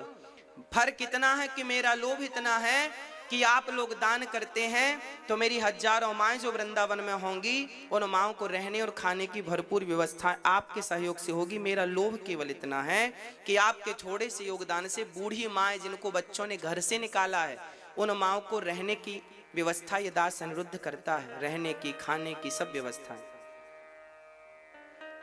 गौशाला है तो गायों की व्यवस्थाएं करनी रहती हैं, उसके लिए थोड़ा सा धन चाहिए, तो मैं लोभी तो हूं। अच्छा देखिए मैं लोभी हूं, पर कोई मुझे लोभी कह दे तो कई बार मुझे तो बुरा नहीं लगता, पर कुछ लोगों को बुरा लग जाता है।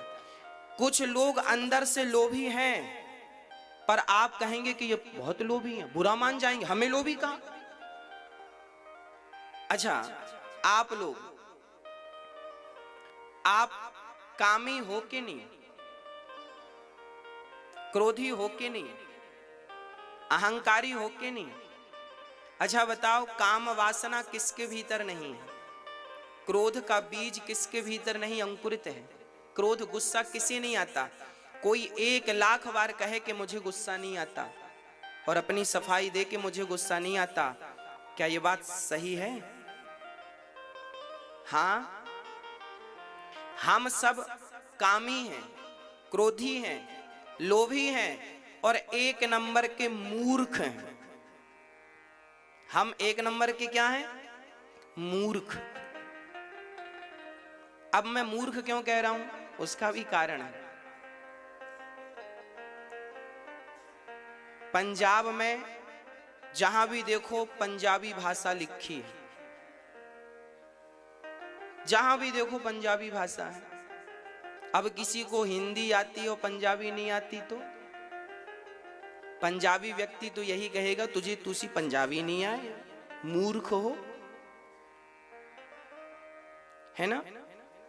चलो, जिसे हिंदी नहीं आती तो लोग कहेंगे इसे हिंदी नहीं आती, मूर्ख है। पंजाबी नहीं आती, मूर्ख है। संस्कृत नहीं आती, मूर्ख है। मलयालम नहीं आती, मूर्ख है। चलिए, आप सबके हाथ में ये देखिए रेखाएं हैं, आप अपना हाथ देखिए, ये रेखाएं जो है ना, ये ईश्वर की भाषा लिखी है इसमें। जैसे गुरुवाणी में हमारे गुरुजनों की भाषा लिखी है, जैसे गुरुवाणी में हमारे गुरुजनों की क्या लिखी है? भाषा लिखी है। उसी प्रकार आप सबके हथेली में और आप सबके माथे पर, मस्तक पर परमात्मा ने एक भाषा लिखी है। और उसमें पता है क्या लिखा है? आपके हाथ में सब कुछ लिखा है। आप कब मरोगे, आप कब कहां जाओगे, आपके साथ कब क्या होगा। पर विडंबना यह है कि हमारे हाथ में लिखा सब है, पर पढ़ना किसी को नहीं आता। पर पढ़ना किसी को नहीं आता। हम पड़ोसी को पढ़ रहे हैं, हाँ, हम पड़ोसी को जानने की कोशिश कर रहे हैं, अपने आप को जानने की कोशिश कभी नहीं करते। हम हैं 1 नंबर के मूर्ख, पर अपने आप को समझते क्या हैं? बहुत बड़ा विद्वान।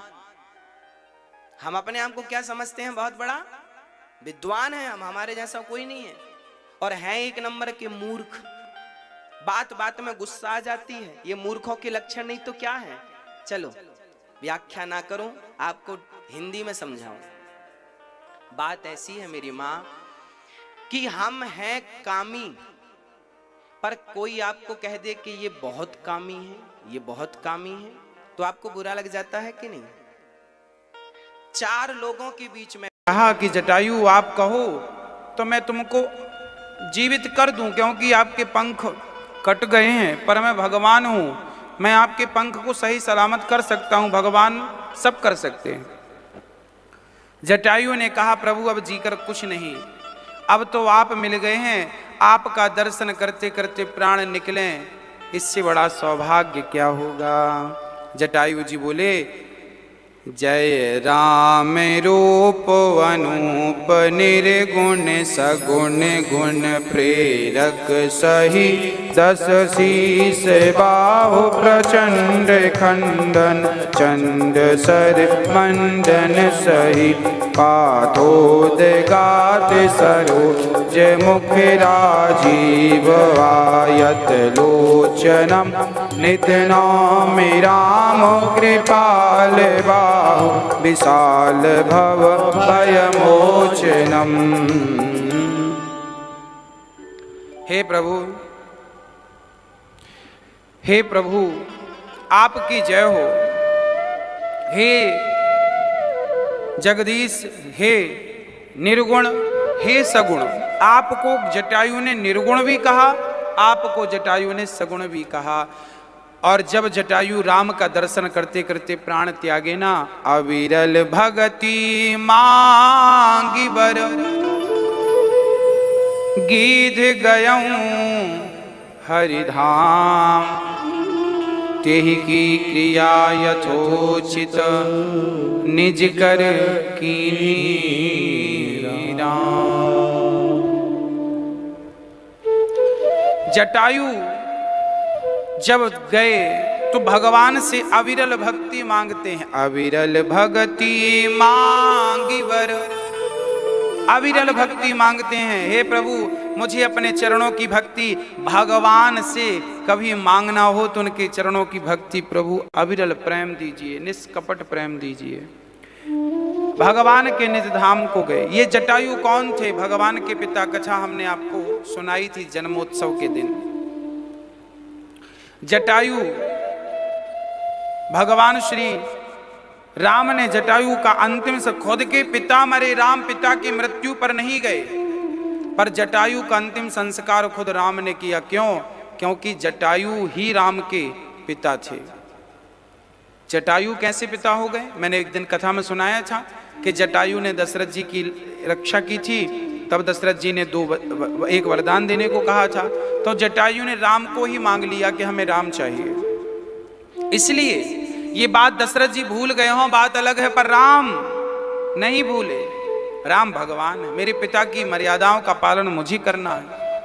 इसलिए खुद के पिता मरे तो राम उनके अंतिम संस्कार में नहीं, पर जटायु का अंतिम संस्कार किया, क्योंकि राम जटायु को पिता मान चुके थे। ये मेरे पिता तुल्य हैं। चलकर जटायु का संस्कार करके मेरे राघव आगे बढ़े हैं और जानते हैं कहां पहुंचे? कबंध का उद्धार किया। कबंध का उद्धार किया, कबंध को मारा। कबंध ने कहा मैंने ब्राह्मणों को दिल दुखाया था, श्राप बस में कबंध बना, आज आपके हाथ मुक्ति हो गई।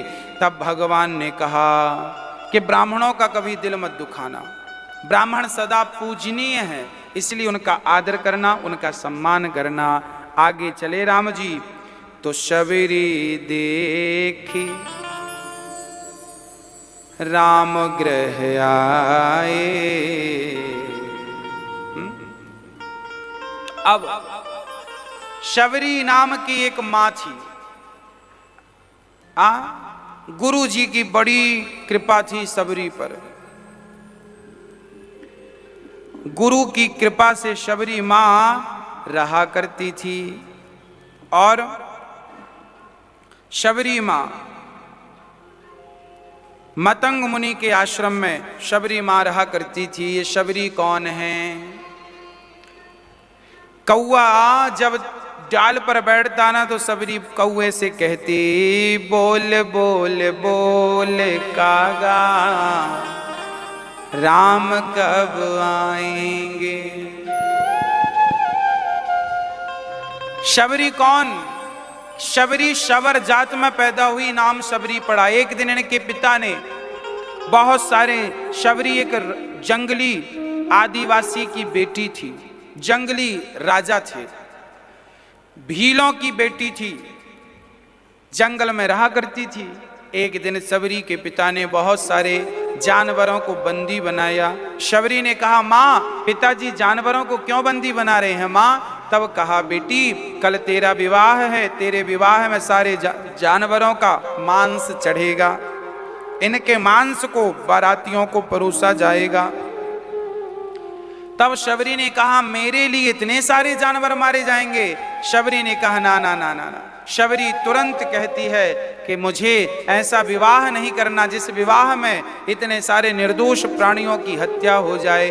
शबरी ने उन सारे जानवरों को आजाद कर दिया। जंगल में भागे वो जानवर और वो जंगल में जाते हुए कहते थे शबरी तुमने हमें मुक्त किया है, भगवान तुम्हें मुक्त करेंगे। वही शबरी जंगल चली गई और मतंग जी के आश्रम में रहने लगी। वो अछूत थी, कोई छूता नहीं था, पर मतंग ऋषि ने कहा कोई छुए ना छुए, शबरी तुम मेरी बेटी बनकर यहाँ रहना, तुम्हें कोई दोष नहीं है, रहो। शबरी रहती है और कभी पक्षी बैठ जाए डाल पर तो कहती है बोल बोल बोल कागा राम कब आएंगे।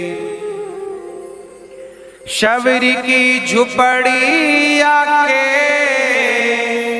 भाग्य खुल जाएंगे। शबरी की झुपड़ी आके भाग्य खुल जाएंगे। बोल बोल बोल कागा राम कब आएंगे। हाँ,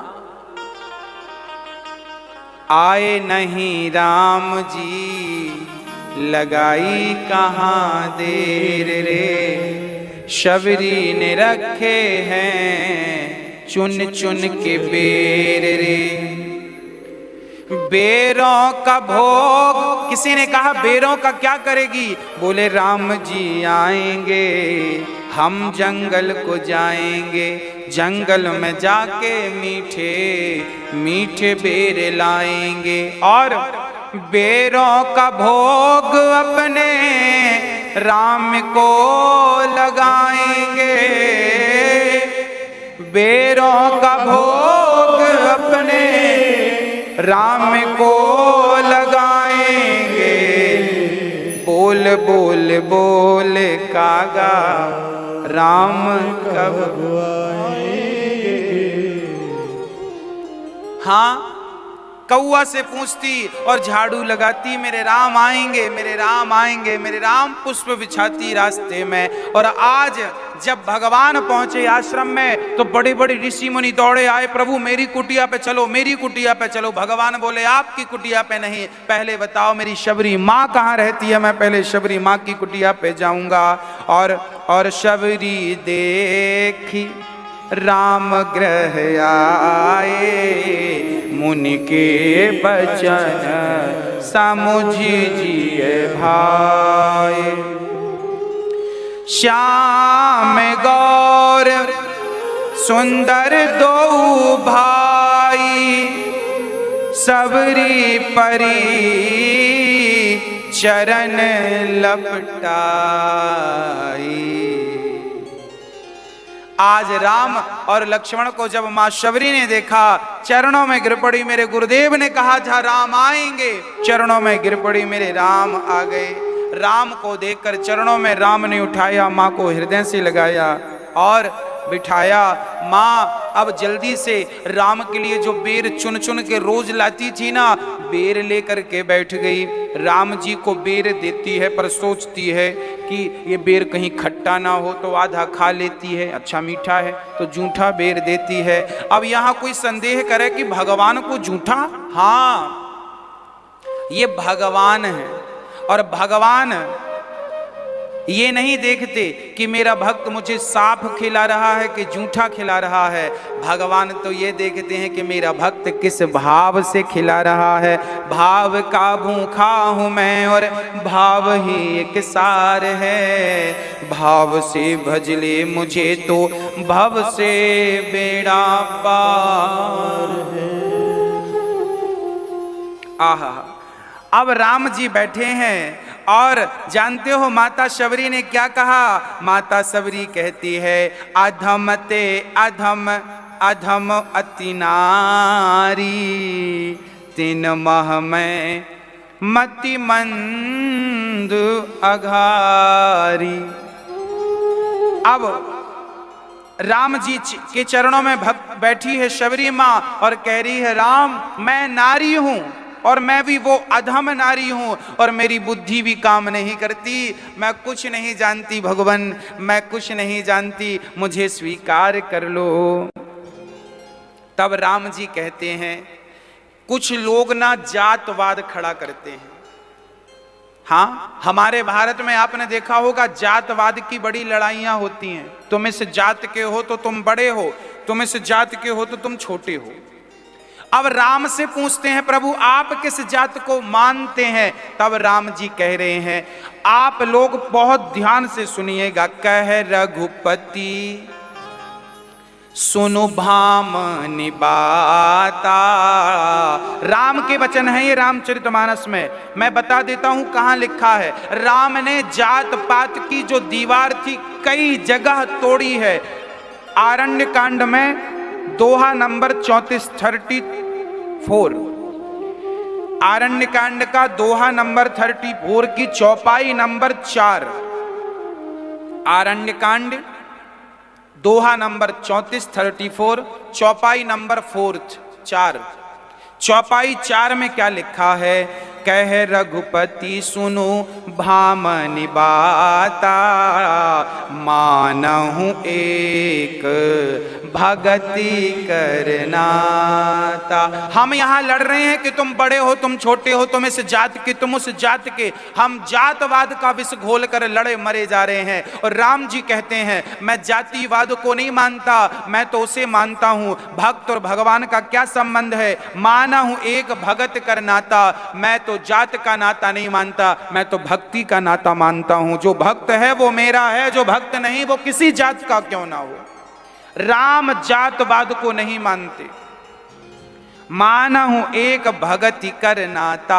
राम तो कहते हैं, और मैं ये दास अनिरुद्ध भी कहता है कि जो राम से जुड़ गया वो किसी भी जात का हो वो पवित्र हो गया। और जो राम से बिगल बिलग है वो कितनी भी ऊंची जात का क्यों ना हो। साहब अरे भाई ये तो बताओ कि कल हमने आपको याद दिलाया था कि मोची का काम करते थे, जूते सिलने का काम रैदास भक्त करते थे। जात के मोची थे, जूते सिलते थे, परंतु उनके शिष्य तो बड़े बड़े ब्राह्मण थे। हाँ, मोची जैसे अर्थात रैदास जैसे भक्त यदि उस जात में भी है, मोची जैसी जात में, तो रैदास जैसे भक्तों का आदर सबको करना चाहिए। रैदास जैसे भक्तों का सम्मान सबको करना चाहिए।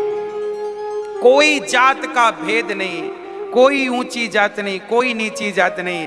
भक्त का भगवान तो केवल भक्ति का रिश्ता रखते हैं, ना ब्राह्मण का रिश्ता, ना क्षत्रिय का रिश्ता, ना वैश्य का रिश्ता, ना शूद्र का रिश्ता, ना हिंदू का रिश्ता, ना मुसलमान का रिश्ता, ना किसी का रिश्ता। राम केवल भक्ति का रिश्ता रखते हैं। आप भक्त हैं तो राम के हैं, और भक्त नहीं हैं तो राम जी कह रहे हैं जात पात कुल धर्म बढ़ाई, धन बल परिजन गुण चतुराई, भगत हीन नर सोई, बिनु जल वारिद देखिए जैन। जैसे पानी की बहुत जरूरत है और आकाश में बादल तो हैं, पर वो बादल कैसे हैं? सफेद बादल हैं। बादल भी कैसे होते हैं? एक ब्लैक बादल, जब पूरा बादल ब्लैक होता है ना तब पानी गिरने की उम्मीद होती है। और व्हाइट बादल हो तो फिर वो बादल ऐसे ही है, बिना पानी वाले बादल हैं। वो हैं बादल पर पानी नहीं गिरेगा, उनमें पानी नहीं है। जैसे पानी के बिना बादल शोभा नहीं पाता, ऐसे ही भक्ति के बिना वो किसी जात का हो शोभा नहीं पाता। कोई कहे कि मैं ब्राह्मण हूं तो भगवान मुझे मिलेंगे ना, तुम्हारी जात के बल पर तुम्हें भगवान नहीं मिलेंगे। तुम क्षत्रिय हो तो तुम्हें भगवान मिल जाएंगे, तुम्हारी जात के बल पर तुम्हें भगवान नहीं मिलेंगे। तुम वैश्य हो तो तुम्हें भगवान मिल जाएंगे, तुम्हारे जात के बल पर। तुम शूद्र हो तो तुम्हें भगवान मिल जाएंगे, तुम्हारी जात के बल पर तुम्हें भगवान नहीं, तुम्हारी भक्ति के बल पर तुम्हें भगवान मिलेंगे। यदि भक्त हो तो फिर किसी जात के हो, क्या फर्क पड़ता है? इसके पीछे एक चौपाई और लिखी है, पूजय विप्र शील गुणहीना। ब्राह्मण कैसा भी हो पूजनीय होता है, तो क्या वो ब्राह्मण भी पूजनीय है जो शराब पीता है? क्या वो ब्राह्मण पूजनीय है जो मांस खाता है? अरे भाई, आज ब्राह्मण भी अपने धर्म से गिर गया है, शराब पीने लगे हैं कुछ ब्राह्मण। मैं आपसे निवेदन करता हूं, जो ब्राह्मण शराब पीने लगे हैं, मांस खाने लगे हैं, ऐसे ब्राह्मणों का नहीं, आज भी जो ब्राह्मण सात्विक जीवन जीते हैं, ऐसे ब्राह्मणों का आप तो आदर करिए, ऐसे ब्राह्मणों का सम्मान करिए। एक मक्खी, एक मछली पूरे तालाब को गंदा कर देती है। ये 5 उंगली एक सी नहीं है। यदि कुछ लोग ब्राह्मण की जात में बुरे हैं तो कुछ लोग क्षत्रिय की जात में भी बुरे हैं, कुछ लोग वैश्य की जात में भी बुरे हैं, कुछ लोग शूद्र की जात। तो देखिए, अच्छे बुरे तो हर जात में तब से ही बुरे चले आए हैं। रावण भी तो ब्राह्मण था। तो जात का कोई लेना देना नहीं है भगवान से। और मैं तो कहता हूं जात की कोई दीवार नहीं है। यहां एक चौपाई और लिखी है कि शूद्र न गुण गण ज्ञान प्रवीणा। इस चौपाई को लेकर के हमारे जो आदिवासी भाई है ना, वो कई बार ये कहते हैं गोस्वामी जी ने ये क्या लिख दिया। देखो इसका अर्थ क्या है, मैं आपको समझाऊं। इसका अर्थ ये नहीं है कि शूद्र भाई कोई समझदार है, जानकार है, तो इसका अर्थ ये नहीं है कि हम शूद्रों का आदर ना करें। हाँ, हम शूद्रों का आदर, यदि कोई शूद्र विवेकशील है, पढ़ा लिखा है, तो क्या हम उसका आदर नहीं करेंगे? आदर करिए। कोई शूद्र ही पढ़ लिख जाए, समझदार हो जाए, विवेकशील हो जाए, तो हम सबको उसका सम्मान करना चाहिए, हम सबका उसको आदर करना चाहिए। और जब हम सब आदर करेंगे तो क्या होगा? चौपाई का अर्थ ये नहीं है शूद्र ना गुण गण ज्ञान प्रवीणा का अर्थ ये नहीं है कि हम शूद्रों का आदर ना करें, आदर करें। देखिए हमारे देश में एक व्यक्ति हैं जिनको सब जानते हैं, डॉक्टर भीमराव अंबेडकर जी। हाँ, ये वो व्यक्ति हैं जो इस जात में